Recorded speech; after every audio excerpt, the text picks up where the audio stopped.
I am hoping to help you not do the mistakes that I did when I first started wearing makeup when I turned 49. I wish I had had this information when I started wearing my makeup. So I'm gonna help you not make those mistakes. So let's get into it. First mistake is not wearing SPF under your foundation. Your foundation has some SPF in it, but it's not enough. When you put it on, you're going to be blending it into your hairline and on the side of your face. And what's happening is it's getting thinner and thinner and thinner the wider you go. And that means your SPF is getting thinner and thinner. So wear a very good SPF underneath your foundation. Wait just a couple minutes after you finish putting on your skincare and then obviously your SPF. Just let it sit for a couple minutes, let it absorb into your skin. What happens is your foundation will just blend in with your skincare if you put it on immediately when you're done putting it on. It'll look just so much better. Number 3 is using the wrong lighting to do your foundation, especially. Your other makeup isn't as big a deal, but your foundation is. Have you ever gone and you've got your whole makeup on and then you go to work or you get into the car and you look in the rearview mirror and you're like, oh, that's hideous. What was I thinking? This has happened to me so many times as well. What happens is you are putting your makeup on in this controlled setting. You've got makeup lights, you've got whatever. Or maybe you're doing it in your bathroom where it's a very yellow light, but then you go out into the daylight and that's a very white light. And that changes your makeup so much. Let me show you an example. So this is the lighting I usually use to put on my makeup, and I've got a mirror set up here. So this is good lighting. It's not yellow, but it's not, I wouldn't call it white light either. So now let me show you this same makeup with natural lighting. What you want to do ideally is to get your makeup in an area where you can have natural lighting. If that's not an option, then choose lighting that says white light. That way you will have light that's the closest to outdoor lighting as you can get. Okay, I often get asked, should I wear a primer? I would say that I generally will not wear too many primers. I think sometimes they're just a lot of hype and they're just another glorified moisturizer. Now there are some exceptions. I do like the e.l.f. Putty primer. It's a pore diffusing primer, so it'll kind of mask your pores a little bit.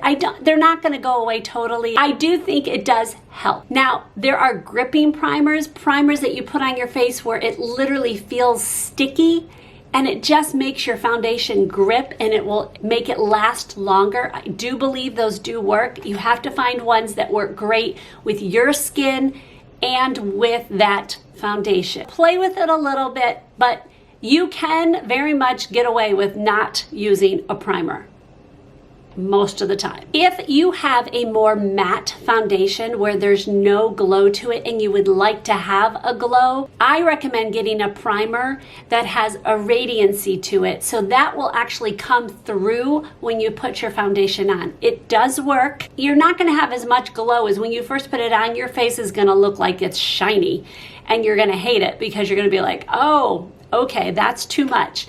But then you go ahead and put your foundation on it and it mats it down, but yet it does have a little bit of a glow to it afterwards. That's one way that I think primers are really cool, and you can add just a beautiful glow from within kind of look, and you really didn't have to work too hard at it. So you need to find the best way that you like to apply foundation. My absolute favorite way is with a makeup sponge. If I had no other way to apply my makeup, I'd be happy as a lark.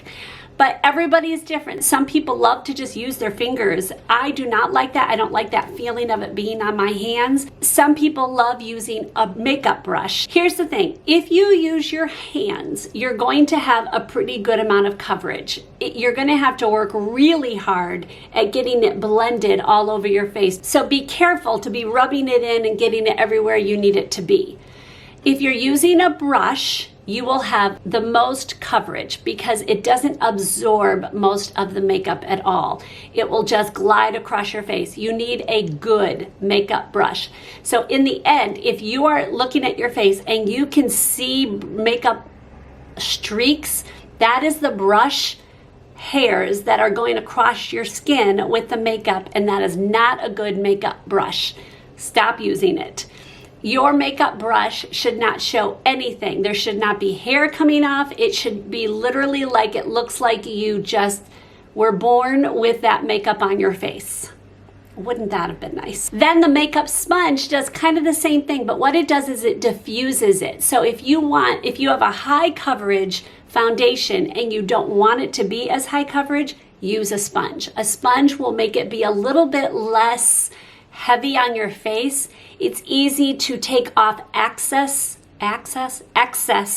makeup if you've used it too much in some areas. Sponges to me are like the best. I've actually done an entire video, another shameless plug, I will link it below, all about makeup sponges and all the ways that I use them. They are amazing as far as I'm concerned. If you are going to use a sponge to take off excess, if you're going to use a makeup sponge to take excess makeup off, do it before you've put powder on. So right before you put powder, just kind of look in your mirror, really like one of those really close mirrors, and see, is there anything gathering any places in any creases?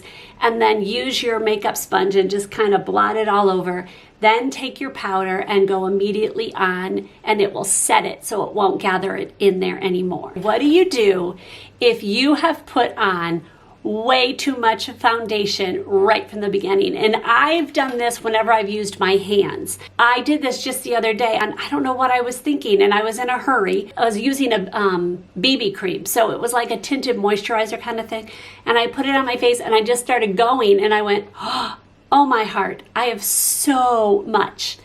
Here's what you do. Take a washcloth and wring it out as much water as you can, and literally just put it on your face and press. And it will take off a lot of that makeup. What you don't want to do is rub, because then your face is going to look all blotchy and weird, and you can fix it, but it'll take much more time. Take that washcloth and just kind of press it onto your face, and then go back to your makeup table and then use whatever it was you were using, your hands, your sponge, whatever, and then just distribute it every place that you need it to be distributed. And that will alleviate all the excess you have.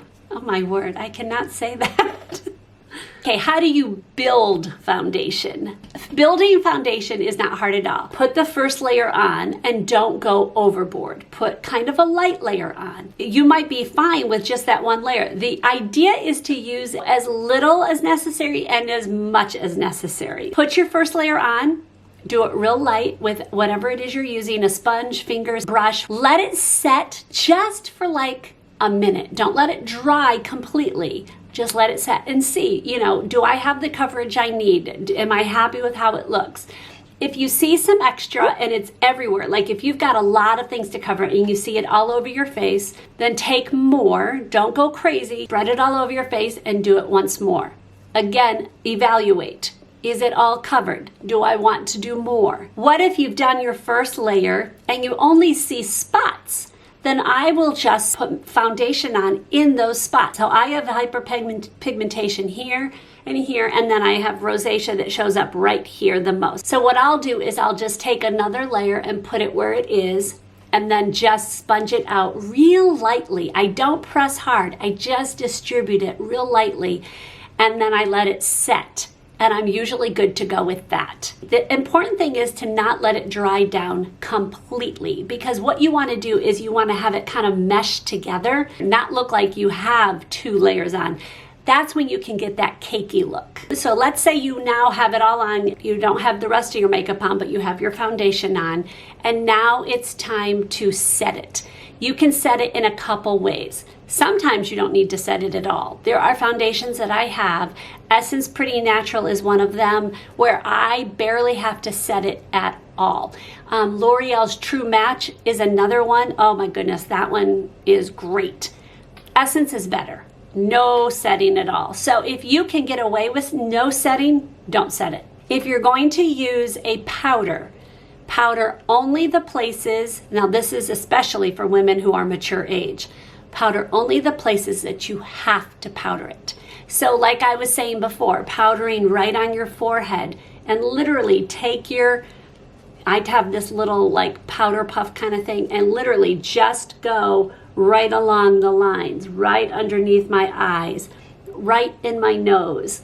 I have a smile line right here that always has things gathered. Foundation just loves it there.